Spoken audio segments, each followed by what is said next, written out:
कि जो आंगनबाड़ी की बात करेगा वही बिहार में राज करेगा। ब्लैकमेलिंग करके अधिकारी लोग कहते हैं कि आपका अपने मकान में चलता है तो 3000 रुपया दीजिए। सिर्फ मौखिक आदेश, उसके लिए लिखित कोई नहीं आता है। 1500 हम किराया देते हैं, हमको 700 मिला, हम 1500 किराया देते हैं, हमें 5000 का पैसा चाहिए। गाड़ी के पेट पर लात मारने का काम करेगा, उसको भी उसके कुर्सी पर लात मार करके उसको सरकार से उखाड़ फेंकने का काम करेगी। नमस्कार दोस्तों, ICDS न्यूज़ में आप सभी का स्वागत है। दोस्तों, आपके सामने यह जो लेटर दिख रहा है, दरअसल ये लेटर नहीं है, ये ज्ञापन पत्र है। यह बिहार की आंगनवाड़ी कर्मचारी यूनियन की तरफ से अपने DPO अधिकारी को लिखा गया है, यानी कि उनको ज्ञापन पत्र सौंपा गया है। इसमें बहनों ने बताया है कि वे अपनी जान की परवाह किए बगैर इतनी लगन से, इतनी मेहनत से कोविड-19 के सर्वे में हर एक काम में दिन रात काम कर रही हैं, लगन से काम कर रही है, लेकिन फिर भी सरकारें इनके साथ छल कर रही हैं, बुरा बर्ताव कर रही है, इनके साथ नाइंसाफ़ी कर रही है। उन्होंने कहा है कि ये अपनी 7 सूत्री मांगों के लिए ज्ञापन दे रही हैं। अगर इसके बाद भी इन्हें नहीं माना जाता तो बहनें आमरण अनशन पर बैठ जाएंगी और इसकी जवाबदेही, इसकी जिम्मेदारी सरकार की होगी। बहनों ने जिन 7 मांगों के लिए ज्ञापन दिया है उनको आप भी जान लीजिए। उनकी पहली मांग है, बिहार में जो DBT है उसको हमेशा के लिए लागू किया जाए, यानी कि जो लाभार्थी हैं उनके खाते में डायरेक्ट पैसे जाए, पोषाहार वितरण न करना पड़े, क्योंकि बहनों को इसके लिए काफ़ी बदनामी झेलना पड़ता है। बहनों के ऊपर आरोप लगाए जाते हैं कि बहनें पोषाहार बेच देती हैं। इसके लिए बहनों का मानना है कि जो DBT है उसको हमेशा के लिए लागू किया जाए।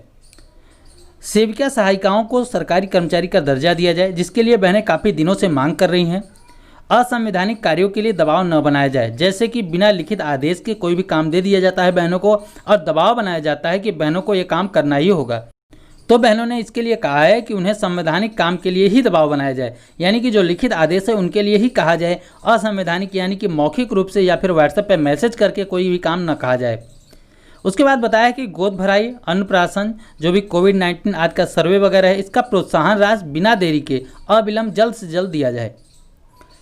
बिना रिचार्ज के, यानी कि मोबाइल का रिचार्ज का पैसा दिए बिना मोबाइल से कोई भी काम कराने को न कहा जाए सरकार की तरफ से, विभाग की तरफ से। नई सेविकाओं को मानदेय का भुगतान जल्द से जल्द किया जाए, क्योंकि उनके बहनों का मानदेय जो अभी हाल ही में उनकी भर्ती हुई है, लगभग 1 साल से उनका मानदेय रुका हुआ है, तो उसके लिए कहा जा रहा है कि उनके मानदेय का भुगतान जल्द से जल्द कराया जाए। और उसके बाद कहा गया है कि नई शिक्षा नीति में जो सेविकाएँ हैं, आंगनबाड़ी सेविकाएँ हैं, उनको ही शिक्षक बनाया जाए। इन 7 मांगों के लिए बहनों ने ज्ञापन दिया है, तो बहनों की कोई भी मांग ऐसी नहीं है जो कि गलत हो।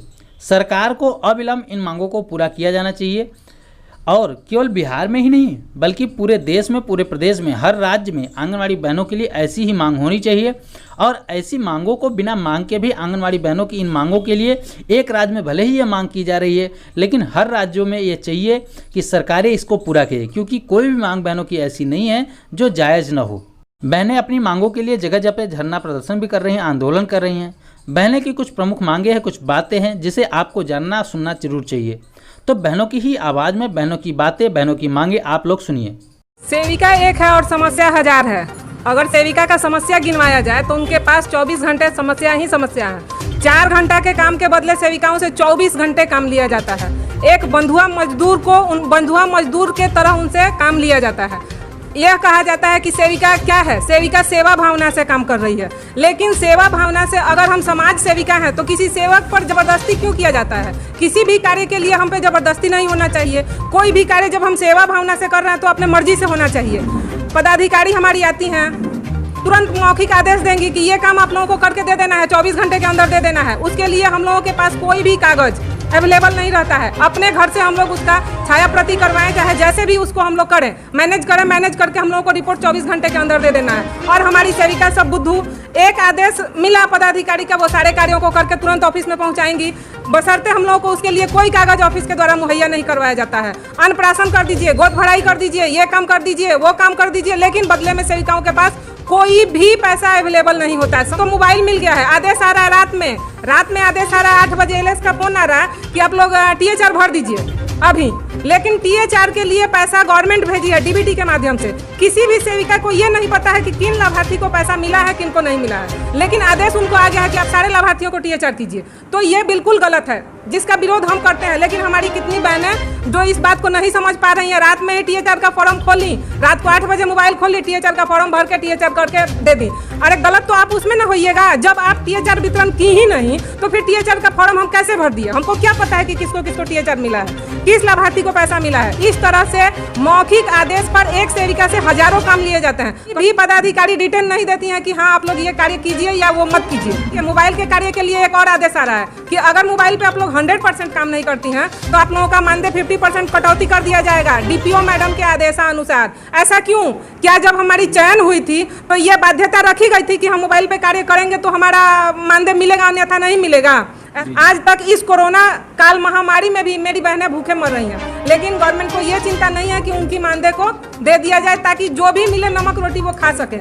एक तो उनकी मानदेय इतनी न्यूनतम है कि उस परिवार में उनका अगर 2 बच्चा और एक हस्बैंड एक सेविका है तो वो अपना नमक बहुत ही समस्या है। जैसे हमारे कार्यालय से व्हाट्सएप पे कोई भी मैसेज कर दिया जाता है और बोला जाता है कि फलाने दिन को आप इसको फुलफिल करके लाइएगा, और ना कोई ट्रेनिंग ना कोई कुछ बताता है, और हम पे दबाव डाला जाता है। जब चाहे मर्जी हमारे कार्यालय से हमें आदेश मिलता है कि ये काम करके आपको लाना है तो लाना है।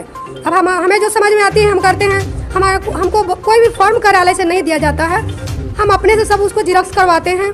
तो हमारी इतनी मानदेय है कि हम अपने पॉकेट से सब खर्च करके अपना जो है सब जिरक्स करवाएं। ऑफिस में ये खर्च नहीं। समस्या है कि सरकार घटिया किस्म की मोबाइल सब सेविकाओं को दे दी है, जिसमें जो मोबाइल देने का लक्ष्य है केवल पैसा उसमें राशि का गबन करना, और कम घटिया किस्म का मोबाइल देकर सबको परेशान कर दिया है। हम लोग क्या करते हैं कि रात में चार्ज करने के लिए मोबाइल को लगाते हैं और सुबह ऑन नहीं करते हैं कि 10 बजे तक, सुबह अगर ऑन कर दे तो 10 बजे तक वो बैटरी डिस्चार्ज हो जाता है, और काम करने में उसमें ऐसा जगह नहीं है कि काम करने में वो हैंग कर जाता है, बार बार हैंग करता है, कभी अपने आप कोई बटन काम नहीं करता है, और इतना घटिया मोबाइल दिया गया कि सेविका हर। जबकि आप जानते हैं कि आंगनबाड़ी सेविका सहायिकाओं को जो मानदेय दिया जाता है ये मानदेय न के बराबर है। ये न्यूनतम मजदूरी अधिनियम 1948 के अंतर्गत जो खेत मजदूरों को न्यूनतम मजदूरी तय होता है उसका भी साल सरकार पुनरीक्षण करती है। हमारा 5 साल पर भी एडिशनल और एडियम की बात है, वह भी नहीं दे है। गोवा की राज्य सरकार अभी 15,000 रुपया वहाँ मिल रहा है, 7200 राज्य सरकार देती है सेविका को और 4200 रुपया सहायिका को देती है, प्लस 4500 केंद्र सरकार का मिलता है। अब जोड़ लीजिए कितना पैसा हो रहा है। उसके सामने बिहार सरकार जो दम्भ भरती है कि हम तो 1 नंबर पर हैं, पूरे देश में बिहार 1 नंबर पर जाएगा। ये आंगनबाड़ी के मानदेय के सवाल पर भी, एडिशनल ऑनरेरियम के सवाल पर भी फीसदी है कि मात्र 25% का क्या औचित्य है, कम से कम समान मिलना चाहिए। तो इसलिए अभी हम लोग रणनीति तय किया है कि अगर सरकार नहीं देगी तो हम लोग आंदोलन में तो जाएंगे ही जाएंगे। हम लोग को सरकार मजबूर ना करे, हम लोग रिक्वेस्ट कर रहे हैं, निवेदन कर रहे हैं, इस बात के लिए मजबूत ना करें। हम सब लोगों को आशा रहता है कि चुनाव के पीरियड में जरूर सरकार कुछ देगी। 5 साल पूरा हो गया और अभी तक आंगनबाड़ी के लिए सरकार कुछ नहीं सोच रही है। तो आंगनबाड़ी ने भी तय कर लिया है कि जो आंगनबाड़ी की बात करेगा वही बिहार में राज करेगा। आंगनबाड़ी यह तय किया है कि जो हमारा मांग पत्र को पूरा करेगा या पूरा करने की घोषणा करेगा, जो हमको आश्वासन देगा, आंगनबाड़ी उसी को कुर्सी पर बैठाने का काम करेगी, और जो आंगनबाड़ी के पेट पर लात मारने का काम करेगा उसको भी उसके कुर्सी पर लात मार करके उसको सरकार से उखाड़ फेंकने का काम करेगी। आपने हमारी बहनों की बातें सुनी, समस्याएं सुनी। हमें पता है कि यही समस्याएं आपकी भी हैं। आप में से कुछ बहनें इन समस्याओं को समाज में बोल देती हैं, किसी आंदोलन में बोल देती हैं, किसी मीडिया के सामने या किसी वीडियो के माध्यम से बोल देती हैं। और काफ़ी बहनें, ज़्यादातर बहनें ऐसी ही हैं जो इन समस्याओं को दबाए रखती हैं, अपने अंदर ही सीमित रखती हैं और चुपचाप जो सरकार के द्वारा, जो विभाग के द्वारा काम दिए जाते हैं, जो समस्याएँ पैदा होती हैं, उनके ऊपर भी ये काम करती रहती हैं। तो अपनी इस आवाज़ को ज़्यादा से ज़्यादा शेयर करें, लोगों तक पहुँचाएँ, सरकार तक पहुँचाएँ। हम ऐसे ही आपकी आवाज़ों को उठाते रहेंगे। अगर आप भी अपनी समस्याओं की एक वीडियो बनाकर हमारे पास भेजना चाहते हैं तो हमारे इस व्हाट्सएप नंबर पर हमें ज़रूर भेजें। अपनी आवाज़ को और भी ज़्यादा मजबूत करने के लिए हमारे चैनल को ज़रूर सब्सक्राइब कर लें, साथ में बेल आइकन ज़रूर दबा के रखें।